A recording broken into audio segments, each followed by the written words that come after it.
বন্ধুরা, এই দেখো, কালকে একবারে গিয়েছিলাম, এক ব্যাগ সবজি পাঠিয়েছে ওদের সব বাড়ির তো। বাবা প্রচুর ভাই। এই দেখো, দুটো কলার মোচা এখানে আছে, দুটো কলার মোচা দিয়েছে।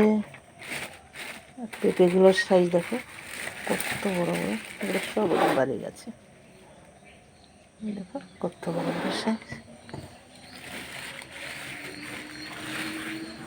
দেখেছো কত বড় বড়। আর একটা আছে অনেক ভারী, এক হাতে উঠাতে পারি না, ডান হাতে প্রচণ্ড ব্যথা থাকে তো, তাও উঠালাম, উঠিয়ে দেখালাম। এই যে দেখো, 3টা পেঁপে দিয়েছে, 2টো মোচা, আরও কি গেছে দেখুন, আরও একটা মোচা দিয়েছে, এই আরও একটা মোচা।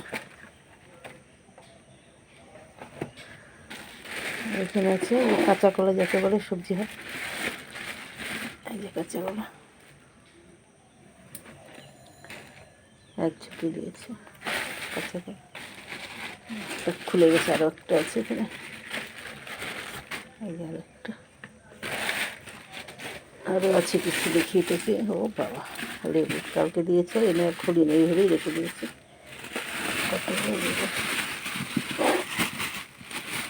আরও অনেক কিছুই ছিল, কিন্তু ব্যাগে ধরে না, টাইনে অনেকটা বের হয়ে হেঁটে হেঁটে আসতে হয় তো, তখন বলেছি আর নেবো না, এগুলোই ঠিক আছে আমার।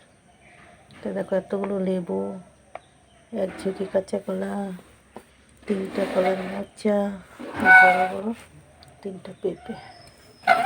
দেখেছো সাইজগুলো কত বড় বড়, একদম ছোটো মোটো লাউয়ের মতো। এনেছি এখান থেকে, দেখি মোচা তো করতে হবে, 3টা আছে, একটা করবো আর 2টো থাকবে। আর 2-3টা কাঁচা কলা দিয়ে, আলু দিয়ে মাখা মাখা ঝোল করবো। পেঁপে আজকে করবো না, আর লেবু খাওয়ারটা আমি কেটে নেবো।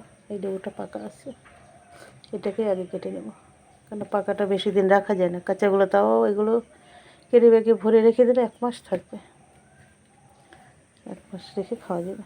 কারণ গাছের টাটকা লেবু তো, সবই তো গাছের টাটকা, এগুলো একদম সাথে সামনেই তুলে দিল। ভিডিওটা তাহলে এখানে শেষ করছি। ভালো থেকো, সাবধানে থেকো, সুস্থ থেকো।